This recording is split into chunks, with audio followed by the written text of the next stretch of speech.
schedule, we have a bonus. Who likes a bonus? I like a bonus, right? So we need to make extra bonus noise for them. Greg Nicotero and Tom Savini.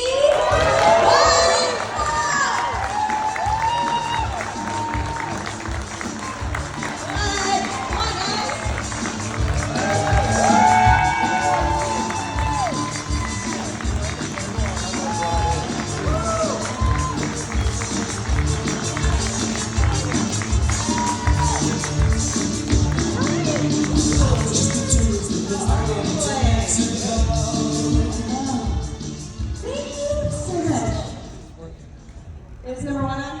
It's on. Right. There we go. I would like to thank Greg for inviting me to this panel. I would like to thank you for joining us. This is such a wonderful surprise. I'm going to make Tom do all the work. Look. Yeah, try sitting next to him all day when he does that. It's Is that what I've been hearing? Look, before we start though, there's this amazing makeup artist sitting in the audience, and she's right there. And her name is Nicotero, and she's 7 years old, and she is the youngest makeup effects artist in the world. You have to stand up. Dakota, you want to come on stage, Dakota? Now, she's not allowed to, she can't talk because she's staying in character, which is very impressive. But I just want everybody to see she did this makeup. Come in front of us, Dakota. She did her own makeup. Great job. Turn around. Yeah, look at that. So you're going to see a lot more from this young lady because I know she can't stay in character because you're staying in character, which is good. But I just thought, I met her yesterday and she's super impressive. And look how great she looks. Yes. All right, good job. Thank you, Now Dakota. go scare somebody. Yeah. Go scare somebody. Go do your job. 'Cause that's what we do. Made her day.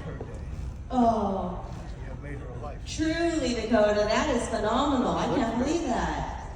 And Keep she's it up. actually like 6'3", so it's a really unique makeup job, I gotta say. Great name. So look, thank you everybody for coming. You know, just like I made Tom come on the stage here, I invited myself to the show because I called Bill and I said, look man, you know, I'm prepping a show here in Atlanta and I'm gonna be in town and I'd love to come. And then when I found out Tom was gonna be here, I was more excited and we get to sit next to each other and hang out. But I've been telling everybody this really unique story that happened to me a week ago. My YouTube feed, you know, it's all either guitars and music or horror movies. And I watched something about Dawn of the Dead, and one day this thing pops up, and it was the Dario Argento cut of Dawn of the Dead with the commentary from George and Tom and Chris Romero. And I watched it last Sunday. And it was 2.5 hours, and I couldn't shut it off. And it was the first time since George passed away that I felt like I was listening. You know, when you watch an interview with somebody, you hear very short sound bites in the interview. It's always being directed by a moderator, no offense. But it was the first time that I had heard George and Tom interacting and talking, and it took me back to when I first met them. So I texted Tom, and I'm like, man, my heart is warm and just filled with joy right now because I felt like I was re-experiencing your relationship with George and what made me want to do what I do now. So I would really encourage you guys, you know, if you have time, like find a movie that has a really good commentary, and it's got to be people like Tom and George that are super charismatic. Like if you listen to the John Carpenter and Kurt Russell commentary on The Thing, it's kind of the same vibe. So, I mean, I'm not a big podcast guy, I'll be honest, because podcasts drive me a little crazy. Because there are people that don't have any right to really talk about stuff. They just decide they want to talk about it. And I guess that's okay, but like when I want to hear from the real people that were there. I want to hear from Tom. So anyway, that's my introduction. Well, the thing about the commentary was the next guy would come and ring the doorbell, the dog was barking, the phone was ringing. It was like you were sitting there with us while we were doing the commentary, and life was going on around us. Yeah, it was really great. And it was the first time in a long time that I felt really sort of reconnected. So now, of course, you know, and Jaws, the 50th anniversary of Jaws is this summer, and I'm producing a documentary with a guy named Laurent Bouzereau, who produces all Spielberg's documentaries. So I did an interview for it, and now it's like in my YouTube feed, it's Jaws and Dawn of the Dead, like constantly, which is kind of the greatest, you know. So now I love that I can sort of fall back in love with things that inspired me, and that's what I feel like I'm in a really unique moment. So when I was doing this panel, I'm like, Tom, you should come up because I want to hear Tom talk about his career because that's what inspired me and still inspires me. So Tom, I'm going to ask you a question. I'm going to ask you a question. What was, in your opinion, the best makeup effect you've ever done? Like, what's the first thing that pops into your mind? Doesn't have to be a mainstream movie, but the one that you are most proud of. Fluffy. Fluffy. Because I had never done an animatronic creature before. Okay. I knew that. Tell me your second favorite. I knew that. Second favorite. Second. See, I'm making it work. I'm making you work for this. Yeah. Let's see. Nate's Corpse is a lot of fun. Lizzie from Tales from the Dark Side. You know, that was another animatronic creature. So Creepshow for you was really the culmination of everything that you had done in a lot of those movies, because you had an animatronic creature, and you had the full Nate suit, because we hadn't really done a suit before, right? Yeah, before it's that. five. Creepshow is 5 movies. Yeah. You know, 5 little movies. I consider either that or Day of the Dead my masterpiece. Creepshow. What were some of the challenges in creating the animatronic Fluffy and Lizzie? Well, I didn't know how to do it. How did you figure it out though? Because it came out great. I called Rob Bottin. Please tell me that you know who Rob Bottin is. Okay. Anyway, 2 hours on the phone, he taught me how to do it. Really? Yeah, but then he came to the premiere of Knight Riders in LA and took me to his house. And he tore off all the skins from the Howling animatronic heads to show me the mechanisms and how to work it. I was appalled. He said, no, I always tear the skins off. I only keep the mechanisms. Why? I mean, that's kind of crazy. Why you would tear the skin off of it? To show me. But the interesting thing is, Tom took pictures of the mechanisms and he gave me copies.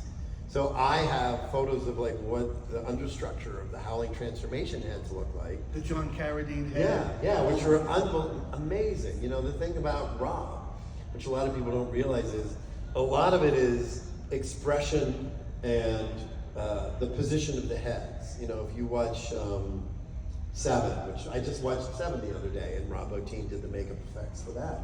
And you realize that a lot of times it's the expression in the fake heads. If you just have a fake head that's got its eyes half open and sort of slack-jawed, it doesn't have so much impact. That's something that's in a Scream or anything. So a lot of that. And then we were shooting a TV show in Long Beach years and years ago called Mantis. And Sam Raimi produced it.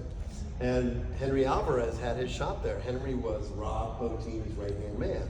So Henry invited us over to the shop. In the back of his shop, he had all the puppets from The Thing. And they were rotting and falling apart, but it was like all the monsters. And the thing that I found really interesting about it was the Norris monster. You know, when the chest splits open and the creature comes out, that thing looks like 15 feet tall, but it was only like 5 feet tall. And they basically put it on a table and they elevated it so that it was close to the ceiling, and they shot a low angle to make it look bigger. So again, that's one of the, you know, you're always learning, and you know, when you meet people or you see, you know, you scour behind the scenes photos. And what I love about Tom's story is the internet didn't exist.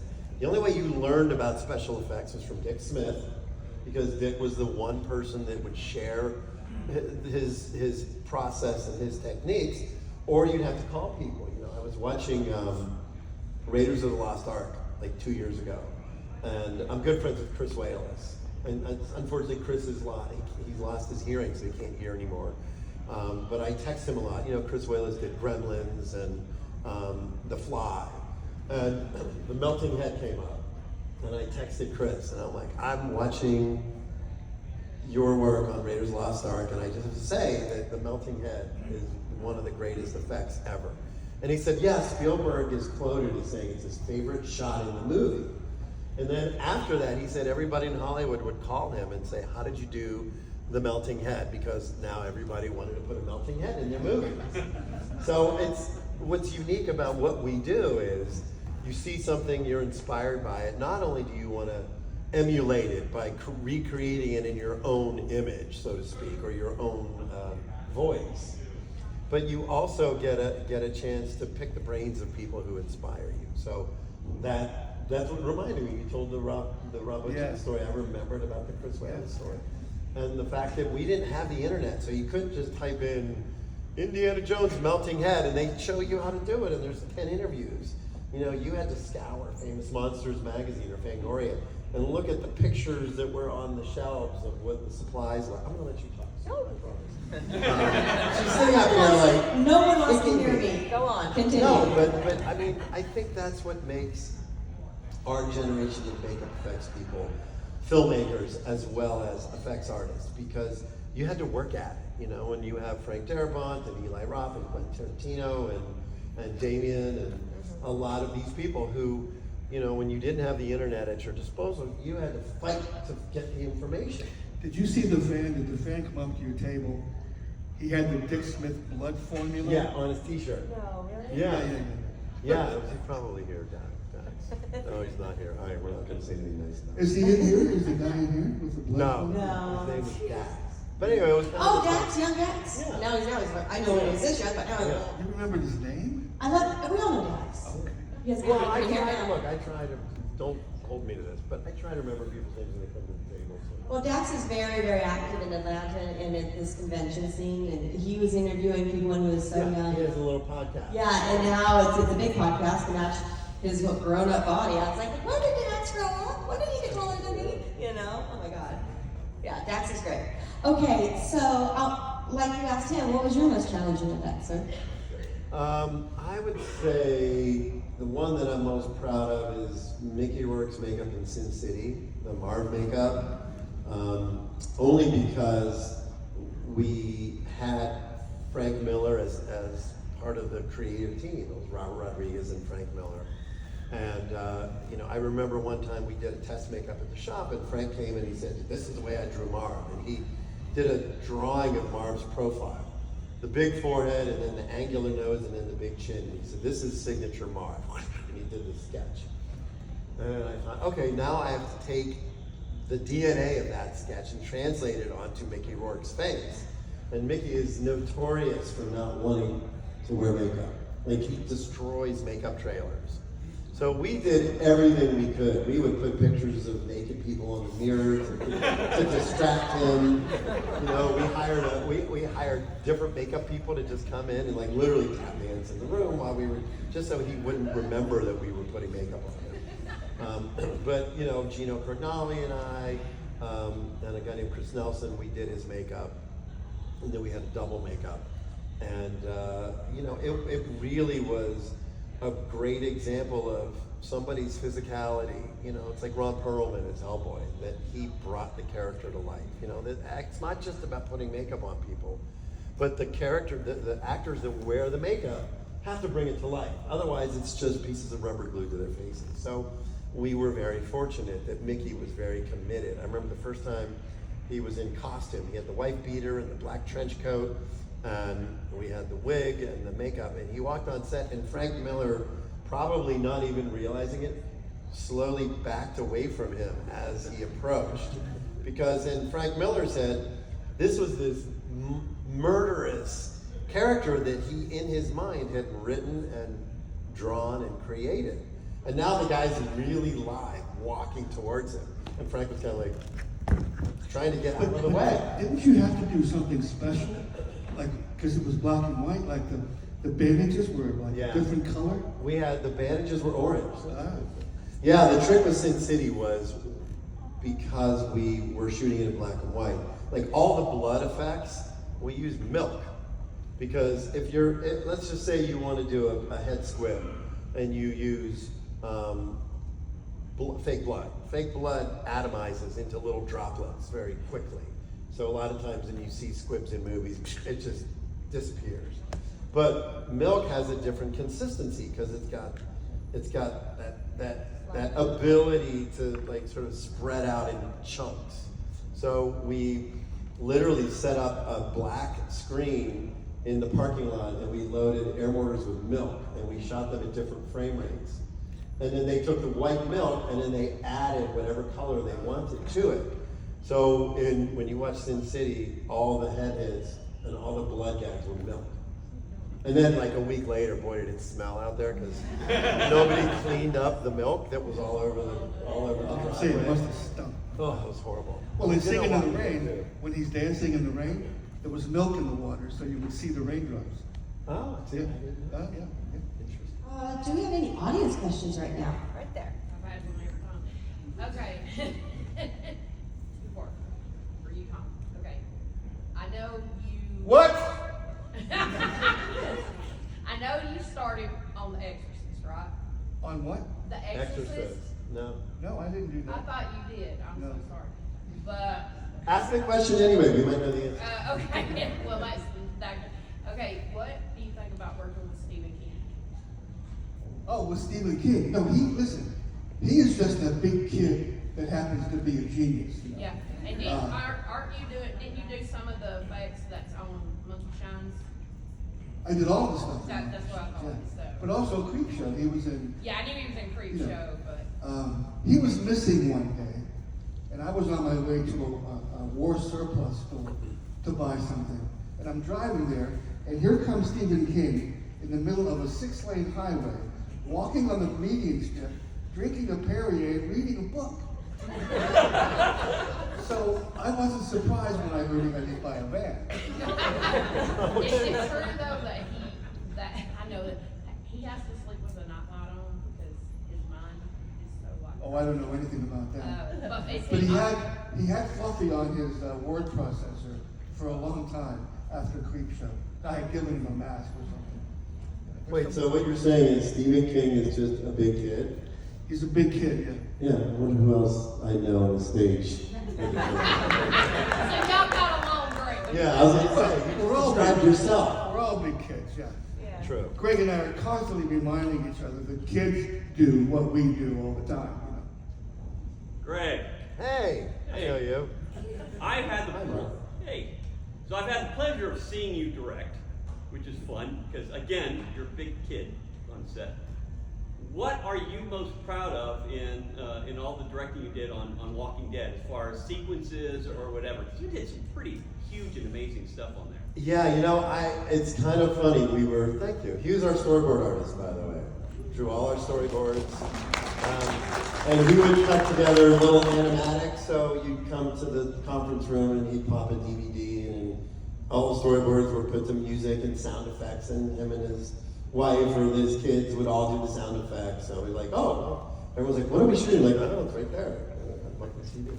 When we were prepping season 1 of Daryl Dixon, I was in Paris with Norman, and there was a whole new crew, and it was really interesting because now we were taking a show that had been shot in the States, and we were basically teaching an entire new group of people how to do what we did. And so there were a couple of times where we're like, wow, we want to do zombies on fire. Like, yeah, we did that already. Oh yeah, we want to do. And there was a couple of times when somebody had referred to a scene and I didn't remember it.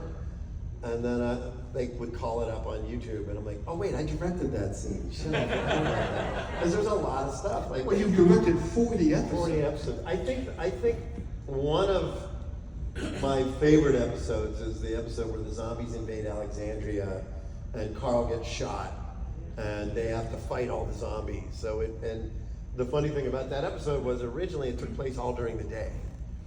And I went to the line producer and fought. I said, look, this is Night of the Living Dead. This is the zombie siege. The zombies are taking over the town. You can't shoot it in the daytime. We haven't shot a nighttime zombie scene because in the world of The Walking Dead, why would you ever go out at night? It doesn't make any sense because you're more susceptible to get killed.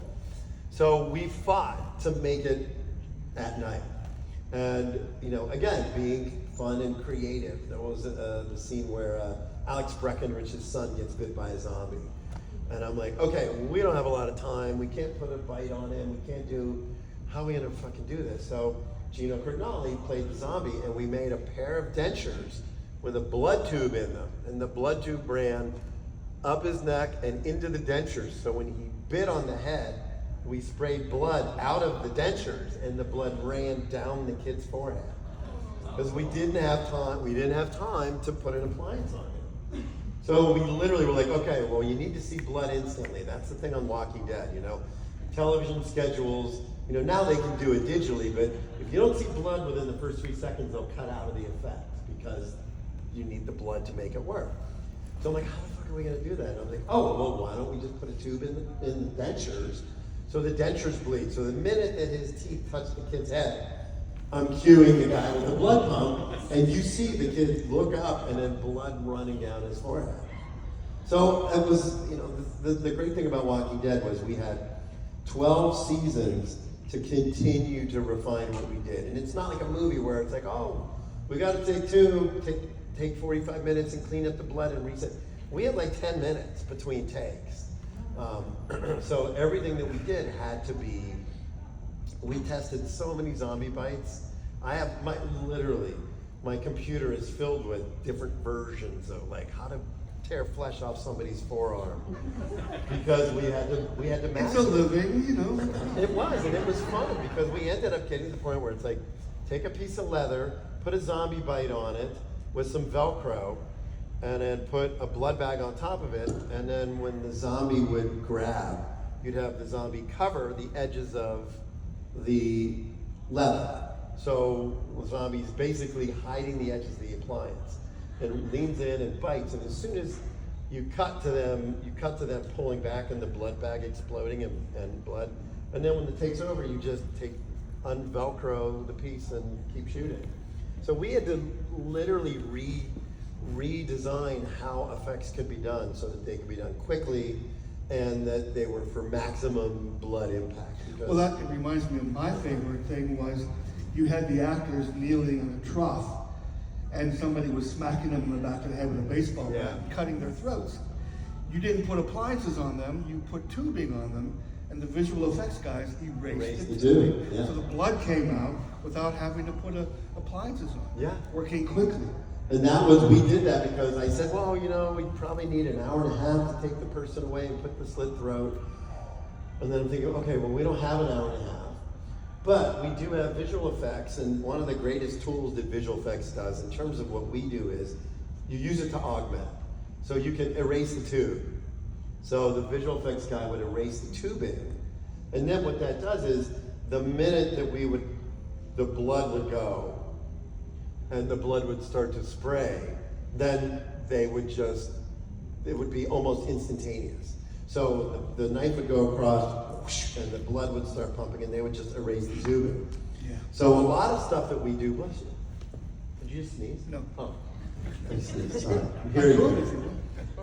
But nowadays, you know, when you have these great puppets, you can have people standing right next to them, puppeteering them, and then you just erase the rod and erase the the bicycle zombie. Well, she was erased from She had green tights on. Yeah, and originally, so they started with the bicycle girl in the first episode. Originally, we were going to dig a hole and just hide her legs. Thank you. We were just going to hide her legs in the ground. Like, yeah, no problem. And then, you know, we do it the old-fashioned sort of magic trick. You know, it's sleight of hand. That's, you know, look, when Tom was pioneering effects for movies like Dawn of the Dead and Friday the 13th, it was all old magic tricks. You know, you cut a little piece of the machete away. Misdirection. So now, Mechanical devices. yeah, now you don't have to do that anymore. Now you can literally just erase it digitally. But we were going to dig a hole, and Melissa was going to put her legs, and we were going to cover them back up and put grass over it. And then somebody said, like 2 days before, oh, well, we're shooting that in a public park. We can't dig a hole to hide the girl's legs. I'm like, oh shit. Well, so we literally made green tights for her, and then I had a sack of intestines. So she crawled across the ground, and then they shot a clean plate, and then I put the intestines on the ground and I dragged them.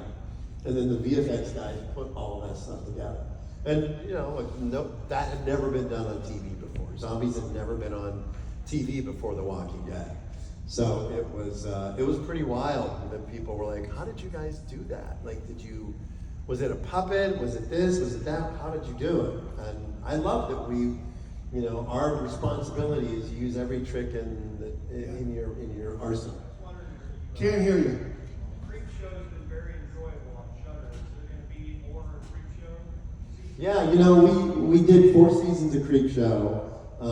We brought 1 million viewers to Shudder, but yeah, thank you. I'm saying that because somebody from AMC should be listening.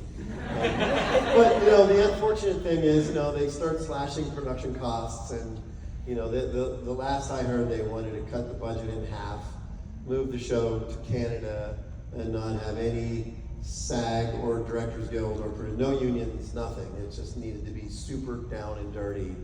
And I just said, you know, we're going backwards. You know, why are we going backwards? You know, season 1 for me was, I was pretty naive when I went into it, because I'd been, at that point, I'd done 9 seasons or 8 seasons of The Walking Dead, and I'm like, how hard could it be? You know, you have your actors, and you have the sets, and you know, you come in every couple days and you prep. But it was a whole different animal. We had 3.5 days to shoot an episode, and then you would have to have a whole new cast, new directors. Tom directed on the show. You gave me 4 days. I did give you 4 days. Wow, that was very nice of me. I must have been broken at that point. But it was really hard. And I think by the time season 1 ended, I was just like, what was I thinking? Like, how did we do that? It was just out of sheer force of will. I had a lot of my Walking Dead crew that came over and worked with me. I think my props guys sitting in here, Renee's in here someplace, that worked on the show with me. And then the show was really well received. And I thought, oh, this is, I mean, like all the actors, you know, Giancarlo Esposito and who else was in it? All the actors in season 1 were like friends, and I would text them and go, hey, do you want to come do this? You know, oh God, who was in, who played River West in Reanimator? Jeffrey Combs.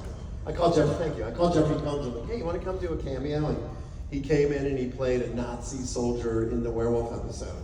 And he said to me, by the way, this isn't a cameo, this is a part. And I'm like, well, you're here, aren't you? Like, what do you want? But, you know, I will tell you that when the show was very well received, and I was really proud of that and really happy about it. But when we got into season 2, I felt a little more comfortable. Like, there wasn't as much pressure on me. Because season 1, I'm like, if I screw this up, I'm literally destroying the memory of George Romero. And I couldn't do that. And I felt really nervous about it. So when we did season 2, I felt a little looser. You know, it was like I had a drink or two, and I was kind of loosened up a little bit. And I had a lot of fun. The stories in season 2 were much more my style. You know, we did Night of the Living Late Show, which was, you know, a tribute to Night of the Living Dead. And then we did Public Television of the Dead, which was the evil, you know, the Sam Raimi Evil Dead version. Bob Ross goes. The Bob Ross, yeah. And it's funny, when I got that script, I sent it to the network and I said, I hope you're not giving me any notes because I'm shooting the script as is. And I think they were a little, for some reason, they were a little intimidated when I would say stuff like that, because they're like, okay, like even in season 4, we did George Romero in 3D, which was really a fun episode of like this kid who finds a comic book and George Romero comes out of the comic book and they accidentally bring 3D zombies to life. And I'm like, they were like, we're not really sure we love this script. And I'm like, well, I'm shooting it, too bad. It's gonna be on the show because it was, again, you know, a tribute. But I really felt like Creep Show kind of started to morph into more of my character, my personality, and what I wanted for the show. So thank you, that was a good question. Days of the Dead, or Day of the Dead, I've heard, Greg, Days of the Dead is the show, remember? correct. Day of the Dead. I've heard you say on a podcast recently that this original script for that was much longer than the actual movie ended up being. It was a telephone book. Yeah. I'm just curious if any of that's been used in The Walking Dead or anything else that you've done.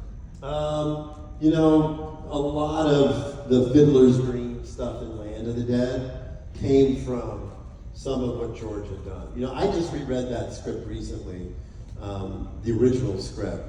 And it's, you know, it's fascinating because it's a bunch of people and they go to this island and there's this dictator who's, you know, training zombies for an army, and there's a rebellious faction. And it, you know, the original idea was that was an $8 million movie.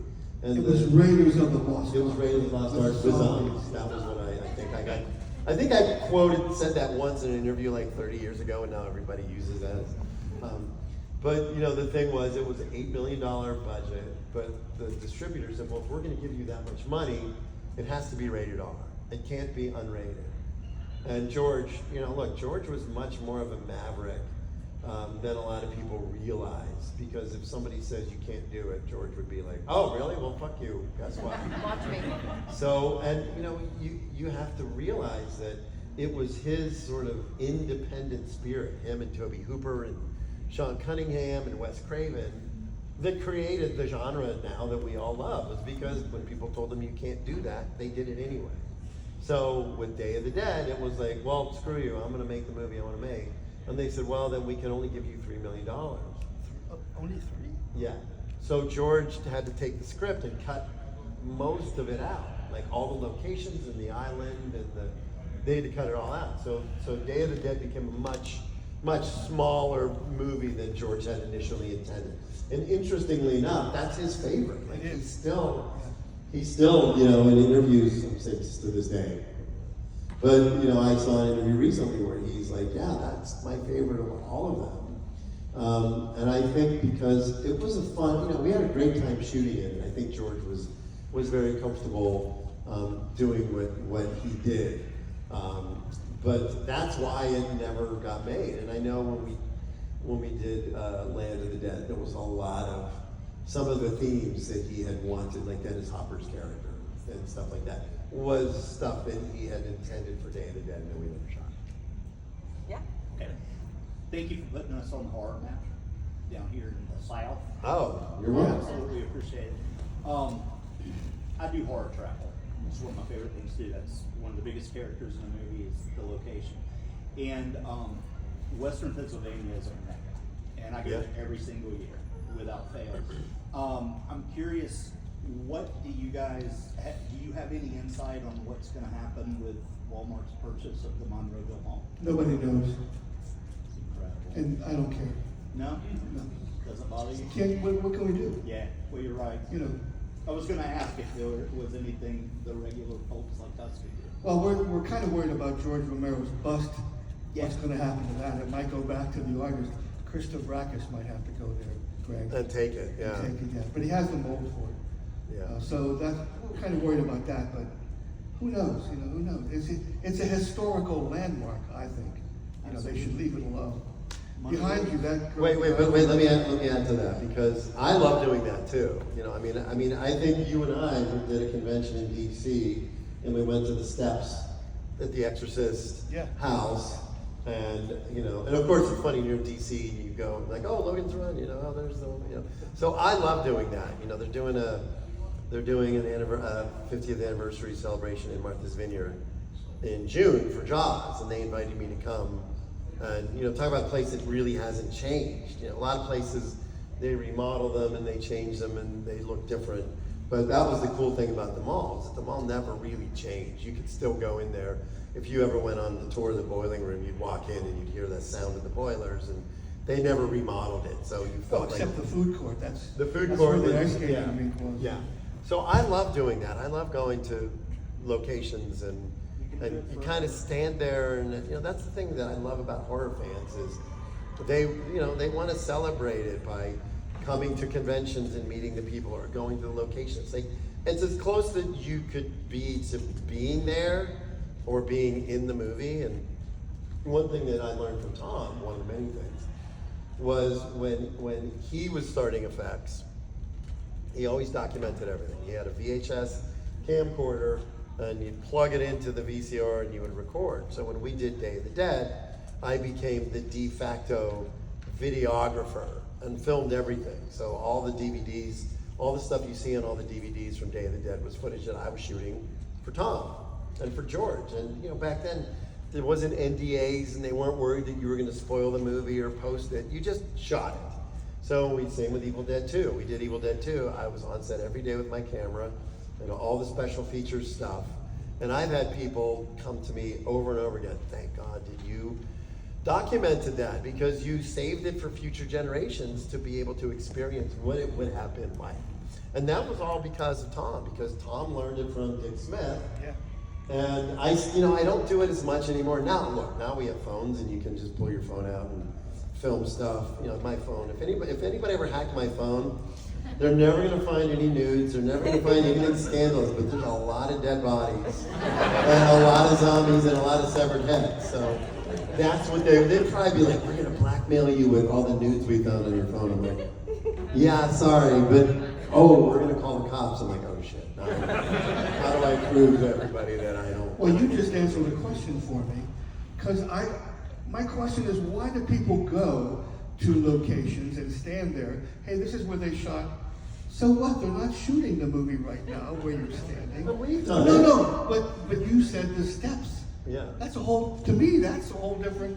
There you go. I love lying on the ground under the steps. So that's the fascination people have It is. with locations. Tom and I went on that. We were one time. We're at the back lot of Universal Studios, and we're sneaking around. I don't even remember who we were with, and we found the carriage from House of Frankenstein. Dr. Niemann's carriage from House of Frankenstein, and we jumped on it and took pictures on it. And It was just sitting there in We're a corner with a bunch of other junk. Yeah, but that's why you just answered your question. So I answered my own question. Do you have any other questions that you can answer? The girl behind you.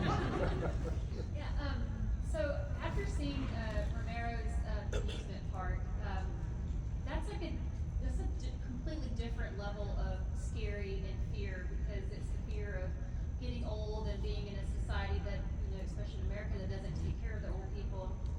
I kind of laid that as the ground for this question. What's your favorite kind of scare or fear? Is it the fear of, like jump scares? A lot of people love jump scares. I personally think. No, the best scares come from suspense. Anybody can jump up and go boo, and that scare lasts for 2 seconds maybe. But suspense, I always use this as an example. Here's a room, there's a door here, and there's a door here. Behind this door, show the monster or the bomb that's going to go off, or the psycho, whatever. Show him there. And then the girl walks in this door. It's a horror movie, so it's usually a girl. As soon as she walks in, the scare has started, because you know what's behind this door. And you can't wait for her to get to that door. So if you're a good director, a smart director, you delay her, the phone rings. The entire time she's on that phone, you're like, get the hell off that phone. I want to see what's going to happen at the door. So she hangs up and you're like, oh, great. So she's on her way to the door. Oh, I broke a nail or something to slow her down. Now you're really up in the air. So she goes to the door, she opens it, and there's nothing there. And you go, oh. And then the monster jumps up. Yeah. The best way to scare somebody is build up the suspense and then deflate them, and then you come from a higher plane of scare. Who was on the phone?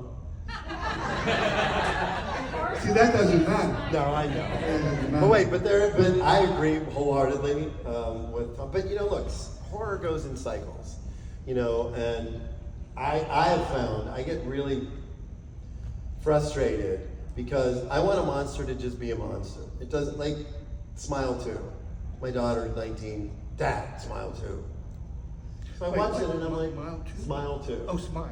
And there's this whole new thing, like which I call trauma terror, where the characters are only susceptible to horror movies because they've gone through some trauma. Oh, they were a recovering drug addict, or somebody died.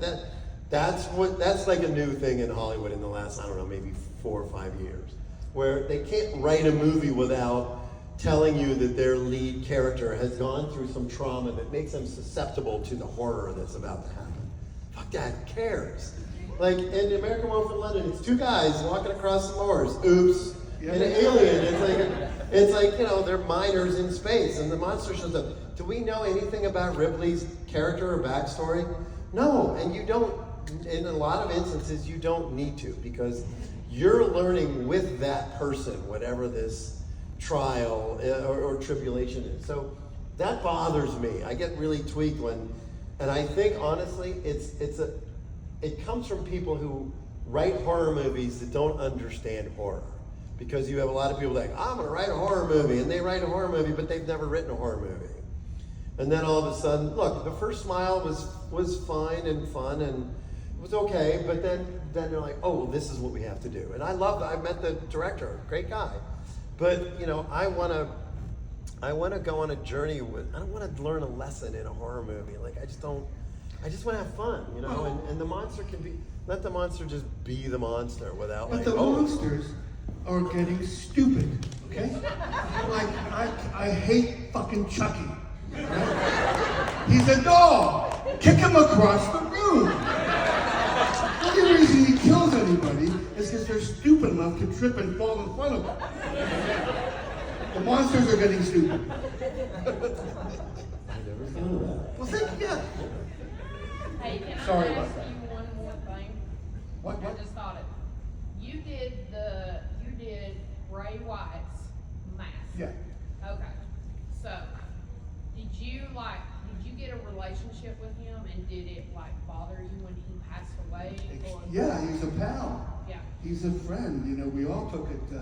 Are you doing for his brother now? Because they No. revamped that. But they are grooming him to sort of, well, not take over. He's going to be. No, he's got his own, but they have, you know, they've come out with the White Six. Yeah. Like, I'm a diehard, like, wrestling fan. And they come out with the White Six, but that theme, I have that mask. Oh, And good. it was just, Have you seen the belt? I have seen both, Yeah, yeah. And to me, it was like a different thing for you, like a different kind of development. Yeah. I thought it was, so have you done more for more wrestlers or just him? Yeah, my partner, Jason Baker, does all the masks. Rey Mysterio, yeah, every time there's a mask, he's created it. They're my client, but he does all the work.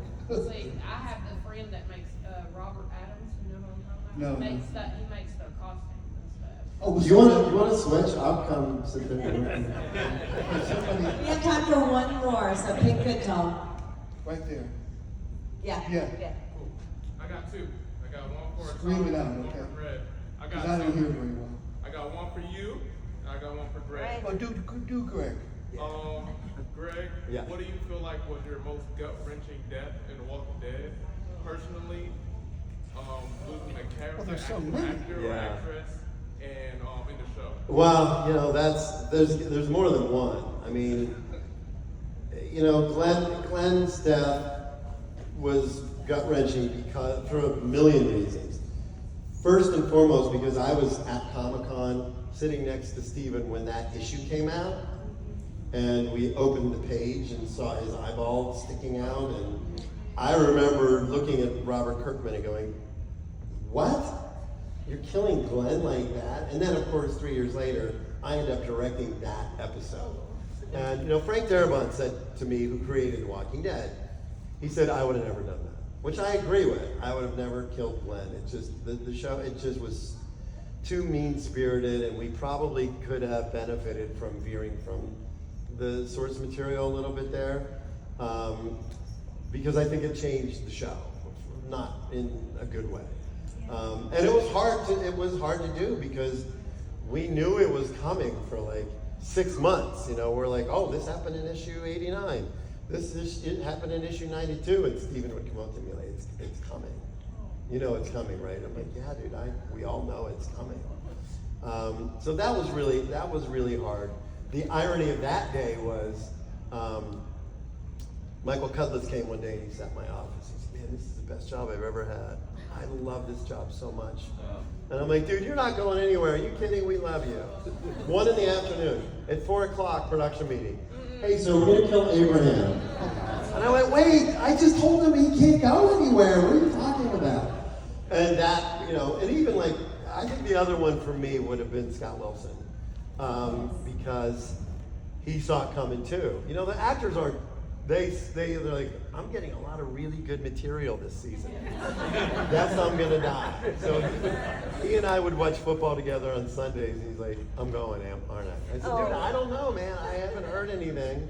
And then like the next day, so a lot of times the actors, as soon as they would start to catch wind of it, they would get upset about it. But you know, look, the irony is, they all went on to amazing things. John Bernthal, Sonequa Martin Green, like, you know, they all went on to, like, Stephen Young got fucking Academy Award nominations, and Beef, and like, so they did okay. So then you kind of don't feel bad. I'm like, yeah, I bashed your head in. I still have his prosthetic in my office, the eyeball hanging out, sitting on it. But I look at it, I'm like, ah, you're fine. You're good. Is it true that you have Mark Wahlberg's dick in the trunk of your car? It was under my seat for like 3 years. Yeah. From No, because Andy and Norman one day came to me on set and like, you did Boogie Nights, didn't you? I said, yeah. And they said, did you make the? And I went, yeah. Really? I said, yeah. So I called the shop and said, guys, pull the mold out, make one, because the guys want one. I was gonna. So they made it and they shipped it to me, and the box came and I took it out of the box. Oh yeah, here, I put it in the car. And then I forgot about it. And we're in Georgia. Like when you get pulled over, they search your car. So I'm thinking, well, there's no gun, so like I'm fine. Like 3 years later, I'm like, what's this? Oh shit! And it had been literally under the seat. And then I called Andy and I'm like, hey, do you still want that? And it's like, he's like, that was 3 years ago. I forgot about that. So yeah, it's still. What's my question? Yes, 4 minutes. So let me answer it? Yeah, go. And From Dusk Till Dawn, you play section chick. How did you feel about the PP pistol? How did you How did I feel about what? How did you feel about your The PP whistle? pistol? Your gun. We called it the crotch rocket. I think I like this better. People come to my table, hey, where's that little gun? It wasn't little. So, You sound very defensive about that. but it wasn't in the script. I didn't know I was going to wear that until they dragged it out and put it on me. It's in Desperado. Selma Hayek pulls it out of the guitar case. She said, I don't even want to know what this is. So I was lucky, and it didn't work in Desperado. I was lucky they got it to work and I got to wear it, you know. So yeah, that's my claim to fame. The crotch rock. And I was the The person. PP. I was the person who threatened to shoot with it, by the way. You were the person what? I was the person you almost shot. Oh, that's right. Because I sat down. Because Robert Rodriguez was like, I need a scene with the two masters of special effects together. So I walk up and I sit down, and then Tom with his bullwhip takes my beer, whoosh, and then I pull a knife, and then whoosh, the gun comes up, and then I run away. Right. So that was Robert's. Robert was like, I gotta have you guys in the scene together, and that was what we did. All right, Thank you. gentlemen, thank you so much. Everyone, give it up. Thank you, Tom, for coming.